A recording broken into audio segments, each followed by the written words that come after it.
My guest today is Brandon. Brandon is the CEO and co-founder at Treehouse Finance. Treehouse is, well, it's leading the charge and revolutionizing the decentralized fixed income market. We'll learn all about this today. Welcome to the show, Brandon. Hey, thanks for having me, Andy. Excited to be here. It is a pleasure. Let's do what we do at the beginning of the show. It would be super cool if you could please introduce yourself. Would love to hear some of your personal and professional backstory. What have you been doing in the lead up to co-founding at Treehouse? Yeah, for sure. So, hey guys, I'm Brandon. I'm co-founder and CEO of Treehouse. Background-wise, prior to this, I was at Morgan Stanley doing credit derivatives.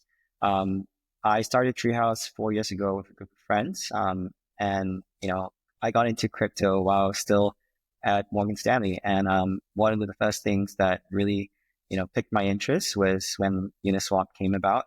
The concept of automated market making, and we had a crew on the trading floor. By day we were trading our own asset classes, but by night we were degenerates. Quite a few of these guys went on to start crypto companies, hedge funds. Some of them started their own family offices, fully focused and dedicated only to crypto. And some bigger names like Amber. So they the guys there started it, was in the same team as I was. And when I saw all these, all the trailblazers moving on and jumping to the dark side, I took it as my cue to also jump on. So, we started Treehouse, really starting as a data analytics platform, trying to build up portfolio management systems to help our DeFi trading activity. And over time, it's evolved into this fixed income layer that we're building now. Yeah, so that makes sense. I was wondering about that, Brandon. So to begin with, yeah, you launched as more of a traditional DeFi protocol. Yeah, I mean, we're definitely still a DeFi protocol. We will still call ourselves that. I'll still love to have that tag. But it's evolved over time. I think, the state has transitioned over the past 3-4 years from being in its own world to where now we see a more regulated world where institutions are peeking in and seeing some of the innovations that are happening. So it's not to say that we have pivoted or anything. We've basically transitioned ourselves, evolved ourselves to be able to serve both needs. And ultimately, fixed income, this field that we're looking into, it's massive for institutions. It's by far the biggest investable asset class. So we can't just tackle the on-chain, unregulated world. We are very much excited to be able to speak to some of the biggest guys, like even BlackRock. Yeah, absolutely. All right. Well, just explain a little bit more about the fixed income market for people that maybe aren't quite so familiar. Just lay it out a little bit for us, please, Brandon. Yeah, sure. So fixed income is an asset class that houses the investable class that relates to paying an interest over time. That can include somewhere as simple as like a bank deposit to a mortgage, and even crazier derivatives that exist. In the traditional finance world, fixed income is actually 5 times larger than equities. So, people are, talking about Tesla and all these stocks. Fixed income is way bigger. Unfortunately, retail, they don't get to play it too much because the size that, fixed income products are, oftentimes they're in the denominations of at least 100,000 to even like $1 million per bond. And that has made it very much so an institutional game. But, with all things DeFi, that's something we're against, right? We're trying to bring it down to the average retail user. Yeah, very nice. So I suppose, why is it then that you've specifically targeted fixed income? Is it because you want to target institutions and just, make it possible for institutions to perhaps play in the DeFi world via fixed income products? That's one big reason for sure. I mean, when we look at, that's not the only reason we're targeting, the spectrum, right? But when you talk about the state of crypto today, and you look at the timeline, BTC came out in 2009. We had GBTC come out in 2012. That was really the first instance of institution being able to get involved into Bitcoin. Of course, you had like Ethereum come out in like 2015, and then you have BitMEX, you have Deribit in 2017, I believe, and then Binance, Firebase, and all the big guys started popping up and taking off. Institutions throughout this cycle, right, hasn't really come in full force until very recently with the ETF, right? With BlackRock ETF, Fidelity ETF. We started with Bitcoin ETF. We now have ETH ETF.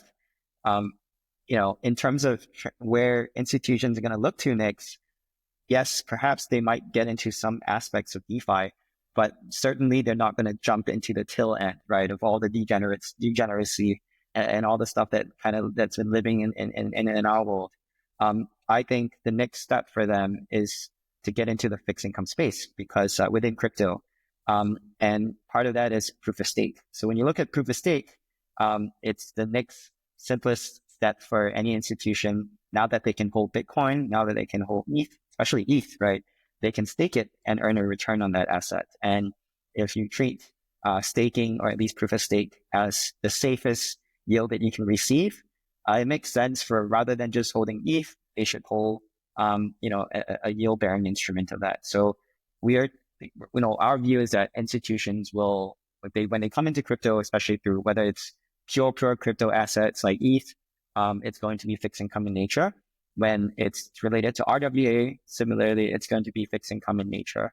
So that's definitely on the institution side. But, I think on the retail side, as more and more institutions come in, they're not going to be left out, right? These products are going to be all these institutions that are coming in, they're going to enable retail to get involved as well. So the spectrum that we're targeting is across the board. Of course, retail is ultimately where the end demand is coming from a lot of the times. So we're not just targeting institutions. Very nicely said. Thank you, Brandon. So I guess at the moment, you kind of got like there's the two key products that you guys are, I guess, building or offering on Treehouse, right? So let's go through those maybe one at a time. So firstly, tAssets, is that how you say it? So that's what you're that's what you're talking about with the proof of stake, right? With liquid staking. So just run us through how the tAsset offering works, Brandon. Yeah, sure. I mean, I can start from the beginning. So Treehouse, again, we call ourselves the decentralized fixed income layer. The premise is pretty simple in that we're trying to build infrastructure to enable new primitives to exist, and particularly in the fixed income space. We've built two different solutions. As Andy has mentioned, the first version is called tAssets. And then the second product that we have is called DOR, which stands for Decentralized Offered Rates. The reason why I bring this up is because they're very much intertwined, but let me start by explaining what tAssets is. So tAsset is a simple LST. You can think of it that way, but there's also a twist behind that, in that when a user stakes their ETH into our smart contract, we do an embedded arbitrage strategy on top of the proof of stake token that we receive. So at this moment, we work with Lido. We announced a partnership together. We don't, effectively, if a user brings in their ETH, we move it directly to WST ETH. And then from there, that's when we take the next stage, which is we move it into this strategy that earns users an additional pickup of 50 bits to 1.2%, depending on the day, of course, but annualized, it's around that figure. There are three specific features that tAsset provides. And I'm talking about it from the ETH perspective. We're going to have multiple tAssets that would exist on different layer ones. But the first feature is that it's democratized access to interest rate arbitrage. Previously, only institutions were able to do, or even in the TradFi world, it's all institutions doing all these quick arbitrage. We're democratizing it and allowing anybody to get involved. The second feature is that tAsset is a broader narrative. It's not just to earn yield. The main goal of tAsset is actually to keep the market efficient. And the best way I can explain it is that in the traditional finance world, if you're borrowing US dollar, even if you're retail, you're not going to be able to borrow US dollar below like the risk-free rate, right? That would be like the equivalent of the treasury curve. And if there is an opportunity, it will be arced away immediately. At the same time, if you come back to crypto, this exists all the time, right? On-chain rates are extremely fragmented. If you get on Aave, you get on Compound, you get on Spark, you get on Morpho. The rates are extremely, fragmented. And this exact arbitrage strategy that we're doing is helping to keep the market efficient. So by arbing away that, our goal is to help converge rates so that they're very much uniform. And only then can we build a real proper fixed income infrastructure, like an environment for new primitives to thrive. So tAsset is extremely important to help enable what we're going to be talking about shortly, which is DOR. And the third feature very quickly is that tAsset powers DOR. So let me take a pause. I'm sure you have a lot of questions. And yeah. Yeah, no, I mean, that'll make sense, Brandon. I guess like just give us a sense of like what kind of metrics are you looking at? What's the total value locked of people that are playing around with this so far? What kind of adoption are you seeing? Yeah, so we launched tAssets roughly close to 4 months ago now. And since then, at peak, we had about 400 million in TVL. Our ETH continues to grow, but the price of ETH has dropped significantly. So you can think of us holding around 125,000 ETH, which equates to, in today's terms, about almost close to 300 million TVL. In terms of the unique depositors that we have close to 30,000. And we are on several different chains. So right now we're on, of course, mainnet Ethereum. We're on Arbitrum. We're going to be moving into a few other chains shortly. In terms of like your opportunities and partnerships to take tAssets and do, DeFi activities with it, we're on Pendle right now. We're one of the highest yielding PTs at this moment. From a lending perspective, you can get on Compound. Very shortly, we're going to be on Euler. And in terms of looping, you can do it on Gearbox. Tango's coming. So there's quite a lot of use cases. Just the same way you can take an LST to do all these similar exercises in DeFi. The key difference here is that not only are you helping to keep the market efficient, you're earning this additional yield. So we like to say internally, like if WSDE, then why not just hold tETH, right? So that's our goal. We are trying to make it as usable, as composable. At the same time, we're not competitive. We're partners with Lido. And Lido is, of course, the biggest protocol in this space today. Yeah, of course, Lido Finance. Yeah, so look, I'd love to come, we'll circle back to kind of, maybe just dig into what's happening more existentially, I suppose, with DeFi, with Ethereum, with, different market participants or narratives, how people are viewing Ethereum and DeFi at the moment. But before we do that, we should talk about, DOR, Decentralized Offered Rates mechanism. That's what that is, right? So, run us through, Brandon. Yeah, so DOR is a new primitive that we built in for the space. And it's not existed before, even in traditional finance. But the way I explain it is, I like to explain it in the context of traditional finance because we've taken a lot of inspiration from there. And we're trying to marry that into the DeFi world. So let's go back to the 1980s because the 1980s reminds me of fixed income in crypto today. Still extremely underdeveloped and very promising. As we know, it's now 5 times larger than equities in TradFi, but in the 1980s, it wasn't as big. At that point in time, you could get a loan, you could get like a credit card. A lot of the simple features were still available then.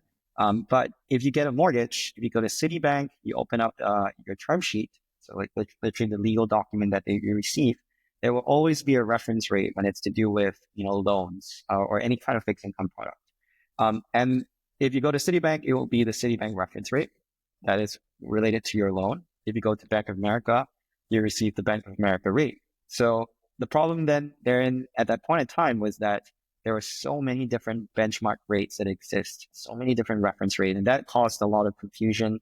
It was extremely capital inefficient.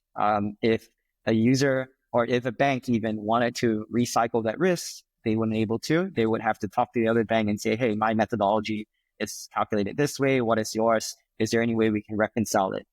That all changed in 1981 when this benchmark rate called LIBOR was born. So LIBOR stands for the London Interbank Offered Rate. And when LIBOR was born, it pretty much unified all the benchmark rates for the US dollar market. And it changed the game. From then on, you saw a hockey puck in terms of fixed income products. New primitives were being developed. Before that, interest rate swaps didn't exist.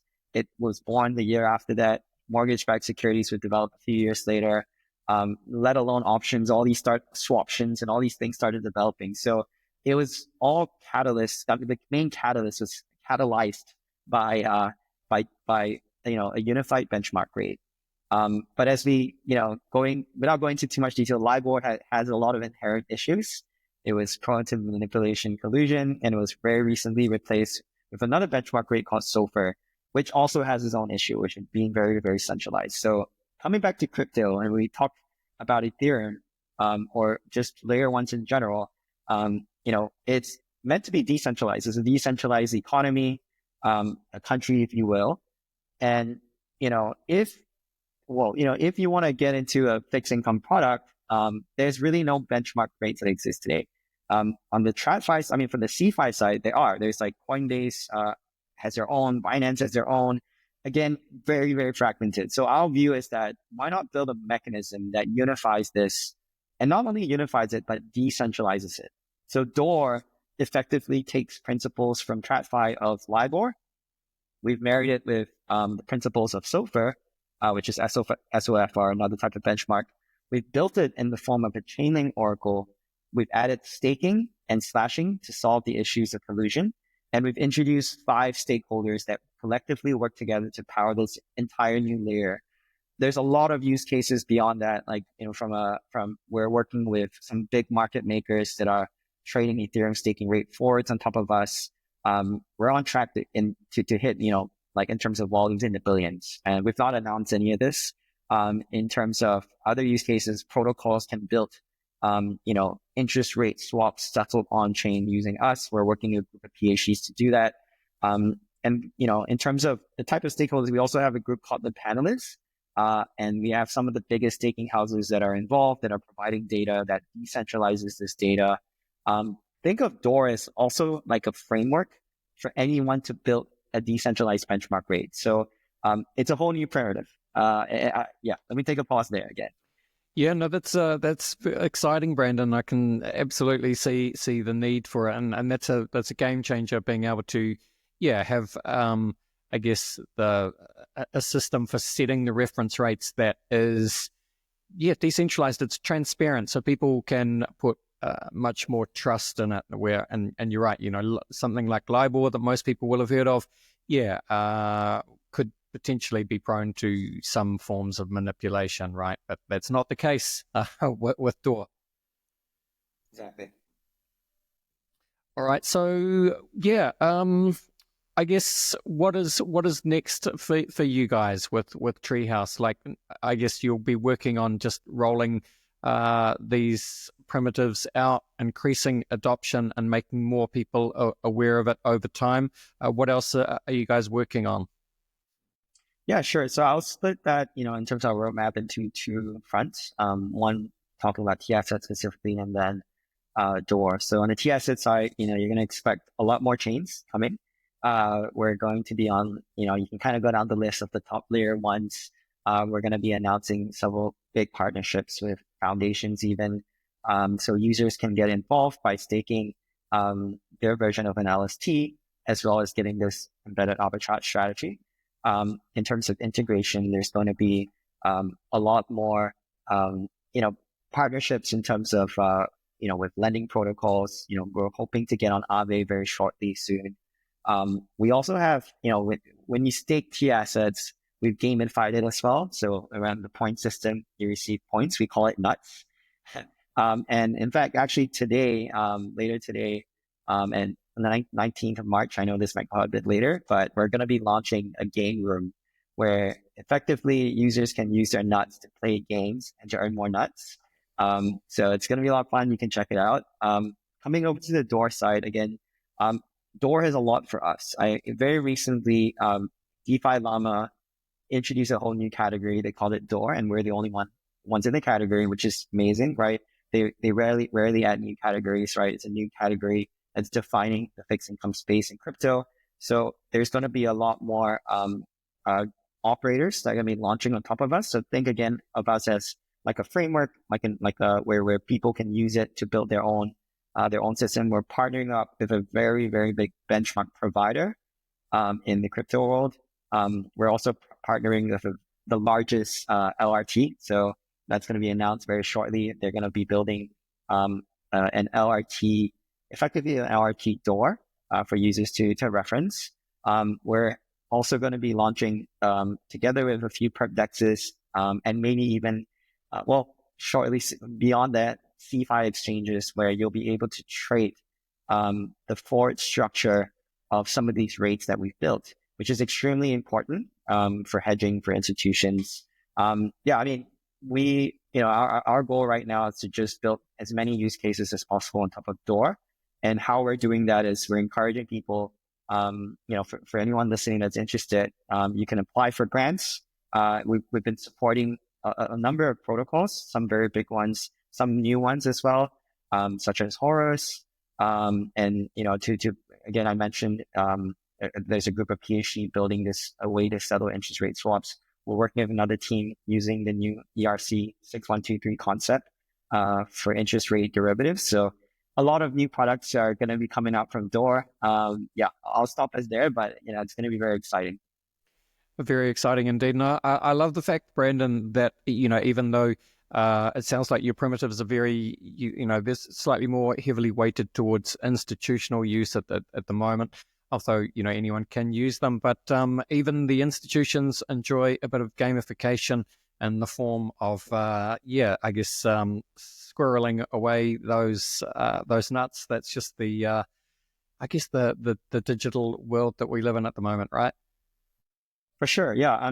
It's again just want to emphasize, right now, we can't do this ourselves. We need retail as well. We need the DeFi users, investors to come on board, support, get involved, because ultimately our goal is to help converge the markets with tAssets.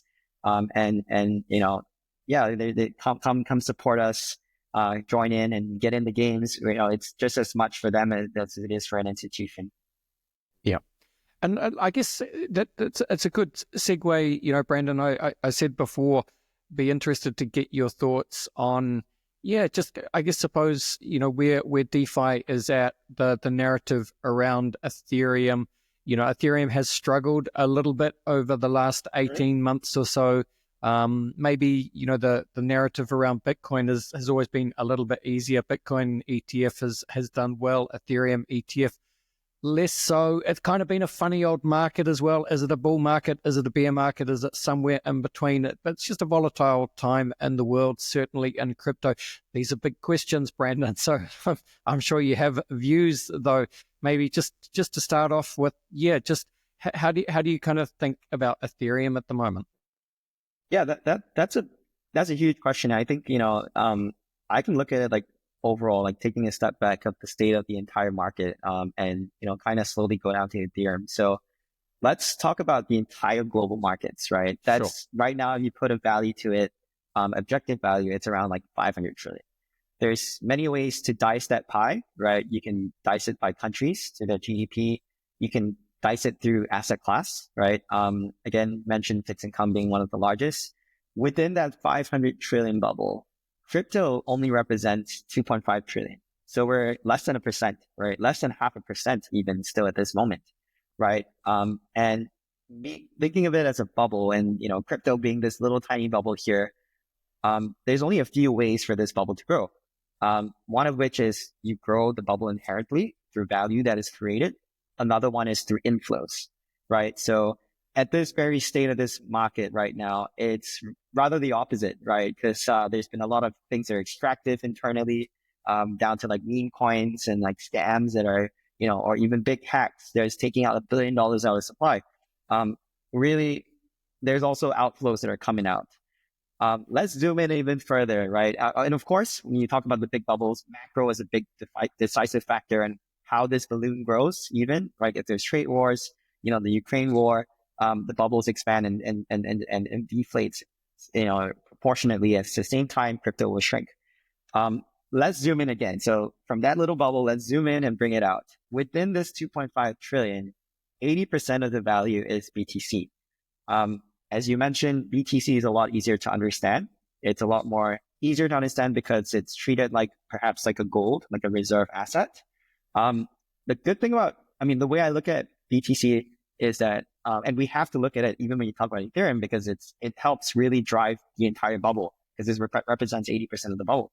So with BTC, a lot of that supply is still locked up, and the supply that is being traded around is really what is deriving the price of BTC.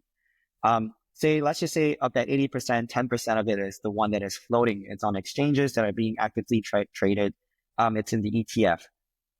In the ETF side, which represents about 50 billion right now, of the Bitcoin market, we're seeing a lot of outflows, right? I think we can look at the data. Money is just siphoning out. And part of that is because of the unwind of the basis trade.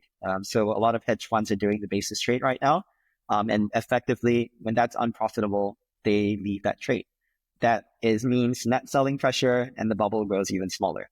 Of course, Binance, Bybit, and all these guys, Coinbase, they're also trading, but that is more like natural retail flow. The remaining 20%, so coming to the space, which is where Ethereum is, of whatever that's left, 50 to 60% of it is still Ethereum. So while people talk about Ethereum as still, when I look at my Twitter, it seems like it's, Armageddon, right? Oh, everyone's leaving, Ethereum. But if you think about it, it still comprises of 50% of the entire market. And anything outside of the 50%, it's like, like Cardano, right? Or like a Ripple, right? Nothing to say bad about them, but, in terms of the innovation in crypto, it's still all very much in Ethereum. So I think, my view, when you take it holistically, Ethereum is still the leader in DeFi in terms of innovation. It's where capital is. When you zoom into the Ethereum space or the DeFi space in general, get on DeFi Llama, you can just see the dominance of Ethereum, right? Of the $90 billion that DeFi Llama has said that its value, or the DeFi market is valued at, a majority of that is sitting in Ethereum or related to Ethereum assets that are moved to other layer ones. So it's all still denominated in Ethereum. So I'm still very much bullish, right? I look at Ethereum as, it's still great, right? It's, what's happening on the price pressure. Clearly, there's a lot of big people that are selling, because the only way for it to go down, when price goes down, it means someone click the sell button, right? So I looked at it as that way. But I think, with what's happening from the institutional side, there's been a disconnect with retail being very bearish. But when you talk to institutions, so I was in New York 2 weeks ago. I met BlackRock. I met 21 Shares. I had 30 meetings in like 4 days, meeting Morgan Stanley, Goldman, and all these folks, all their crypto arms. And they're more excited than ever, right? So there's been a disconnect. And I think we should zoom out also from a timeline perspective. And I think Ethereum is by far, still the best chain when it comes to DeFi. There's more and more stablecoin. In terms of last year to this year, the stablecoin market has doubled. There's like $200 billion in stablecoin. That's effectively liquid tokenized treasuries, which is also a fixed income instrument. And more, what I'm excited for also, which I think a lot of people talk about, but to put it into perspective, that $2.5 billion bubble, that $1 trillion bubble, that I'm talking about. Another thing that can make it grow is if you bring on assets in there. So of the 500 trillion, all these real world assets can actually move on chain. And that's a way to grow it. And they're going to do it on Ethereum. Of all chains, right? So that's my take. I think, definitely we're in a technical definition of a bear market where Ethereum has dropped more than 20%, and Bitcoin as well. But when you talk about the institutions, and that's where the real money will come in, and they'll come in hard. Well, again, how they trickle in, I think they'll focus on fixed income first. But it's going to stream into Ethereum, and Ethereum's going to take a cut of that. And I'm long ETH. That's what I can say. I like it. I'm long ETH. Yes, very, very well said, Brandon. And I think it's a good observation, and you see it on crypto Twitter, the big difference in sentiment between, I guess, what you'd call, retail versus institutional crypto Twitter. But, the problem is, I guess, if too many traders or retail participants got too sidetracked by the likes of meme coins and so on, and we've seen that market, get hit pretty hard. So you can understand why that sentiment is perhaps down. But yeah, I think you're right. There's certainly a bright future still, and the builders keep building. The institutions are coming. It's just a volatile time in the world at the moment, but that will settle down. Look, just to finish off this part of the podcast then, Brandon, just, what's the kind of the next, I don't know, the immediate future for DeFi, and what is the role that Treehouse will play in that? Yeah, so I've talked about, very specifically to Treehouse, some of the product lines they're going to be launching, but I think more broadly, what we want to be known for and what we want to focus on, I'll split it into three specific, points. The first really is that in order for institutions to come, or even for new products to exist, we need to build trust, right? And the ethos of crypto is decentralizing things in general, whether it's the bond lending market with Aave, or even data transfer with Ethereum in general. I think decentralizing the rate setting process, as we have with DOR, is very important, for fixed income to enable to exist in crypto. The second thing is that we want to enable new markets, right? Again, I talked about DOR enabling new primitives. I think our job is to facilitate the creation of products and advanced financial instruments that can expand the scope of DeFi offering, that will trickle down to retail. Very soon you're going to be seeing, in my opinion, a few years down the line, like proper loans that can be traced back to the real world, and you're going to need a rate that is involved, and whether trust a centralized authority or trust a decentralized system, or an infrastructure that can help enable decentralization is extremely important. What our focus on the third point I would say is bridging DeFi and TradFi. Yes, there's going to be a segment which I love, the unregulated side, right? That is DeFi as it is today. It's the greatest market. I had so much fun over the years, being from MS, trading it in the middle of the night, leaving my job, to coming on here full time. But I think there's also going to be a world where DeFi and TradFi will be bridged, and it'll just be finance, right? And that needs to exist if we want the space to grow. So I'm not so much so to be saying that, only one can exist. I think they're not mutually exclusive. I think both of them can exist. And by seeing that come to fruition, by introducing like yield curves, benchmarks similar to those in traditional finance, DOR and Treehouse can help bridge the gap between, DeFi and TradFi systems. So I think the next few years, or at least, when you ask me genuinely like 2 years ago, when do you see this world that I just kind of envisioned, spelled out, coming to fruition? I would have probably said like 5 to 10 years, but with, my conversations, going to New York, going to the US, and with the new administration changes, right, the new posturing, I think it can be as close as 2 to 3 years. So I think fixed income will be a staple in the space for crypto, and we're excited to be here, and we're excited to help it grow. Awesome. I like it. Just to tell people then, Brandon, for those that want to, have a look at Treehouse Finance and explore those primitives, what is the best way for people to do that? What should they do? Where should they go? Yeah, sure. You can, access our website, www.treehouse.finance. If you want to really learn a lot, I actually wrote a book on the topic. And you can find it on our website. It's under resources, I believe, and it's called One Rate to Rule Them All. I talked about, institutions are coming as a meme, what Andy mentioned earlier. It's all in there. But if you're keen to just stay up to date in terms of our developments, Twitter will be the best venue. We are at Treehouse Fi, so at Treehouse Fi. And if you're interested to follow me as well, I was just telling Andy, I hope I don't confuse people that my tag says my two ways on here rather than Brandon. So that's the handle that I use on Twitter as well. Awesome. It's time to finish up the episode, Brandon, and we do that, of course, by running you through the very famous Crypto Conversation hot take round. Are you up for it? Sure, let's do it. Let's do it, Brandon. I'm just going to run some questions at you, and I just want you to give me your honest, hot take style answers if you like, but there's no right or wrong way to do it. I think we know what you'll say to question 1, but let's see what you do have to say. The question is, where would you say that you sit on the Bitcoin maximalist to multi-chain opportunist spectrum? Where do I sit? I'll say I'll sit right in I don't like sitting right in between because that's like picking neither. I'm tilting more towards the multi-chain world. So I see where Bitcoin, I see the value what that Bitcoin brings, but that's not to say that that's the only thing that needs to exist or can exist, right? A lot of layer 1s, layer 2s need to exist, and they are performant for different use cases.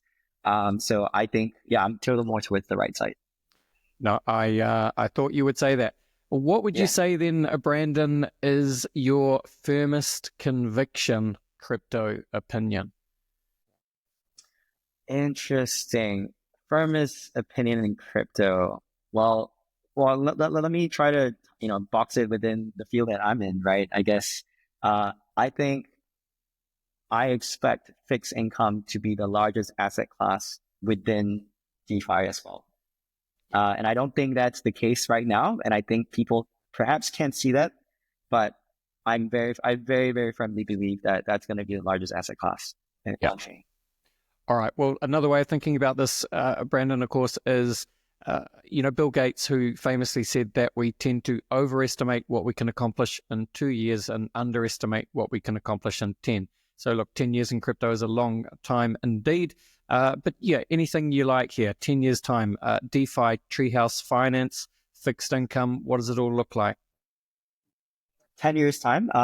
Wow, 10 years time, right? I think, well, maybe just for the space in general, I think I briefly mentioned, similarly earlier in my answer that I think you'll see a world where there'll be two kind of segments. Of course, there'll be the unregulated world, but I think the best way to integrate crypto into the rest of the world, the rest of the $500 billion in asset, is where you can abstract away the user interface, or when a user is using a specific product and not knowing that, they're using a wallet, they're not even using a blockchain, right? Whether it comes down to payment, and rather than calling it, decentralized finance, centralized finance, or traditional finance, I would think of it as just finance, right? And crypto being an asset class that is, it's here to stay for sure. And that technology will become like every day, the way we treat the internet, the way we treat the cell phone. Yeah, very well said. Very well said.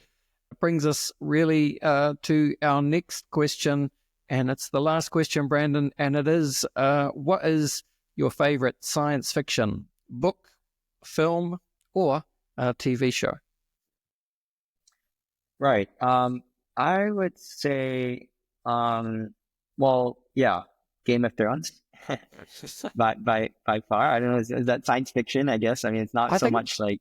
I think Game of Thrones is. It's more fantasy. It's more fantasy, science fiction adjacent. But people have said said exactly that before on the show. So or another one, Cloud Atlas. Yes, Cloud Atlas, that was one of my favorite books when I was growing up. It was very, very trippy, and the movie didn't do it justice. And the book, it was pretty deep in the sense that it was different dimensions and even different ways of writing. And it blew my mind in terms of thinking about people from different perspectives and kind of being in the same world at the same time, despite it being so different. Yeah, I was thinking you might even go for another book, which I think is well known in the Ethereum community. And I know you referenced it at the beginning of One Rate to Rule Them All. And of course, it is the Dark Forest. Yes, I've read it for sure, but it's not my favorite, unfortunately. So I'm trying to answer my favorite. But definitely Dark Forest, a very, very, very it's a classic. Of course. It is. It's a classic. All right. Well, a classic for a reason. Look, this was actually a lot of fun, Brandon. Thank you so much for coming and spending some time with us today. Just to close it out again, tell people where they can go to learn all about a Treehouse Finance, how they can download one rate to rule them all. I'm just flicking through the PDF online now, and it looks pretty cool. Be fascinating there for anyone that is, a finance nerd, a DeFi nerd into fixed income. Man, that looks like a very cool read indeed. So just shout out your socials, all that good stuff. Brandon, go for gold. Yeah, sure. So you can find me on Twitter at my2gweis. It's MYTWOGWEIS. Treehouse Fi is our official channel. That's TREEHOUSEFI. And in terms of our website, where Andy mentioned you can find our book, it's www.treehouse.finance. As simple as that. Thank you so much for having me, Andy.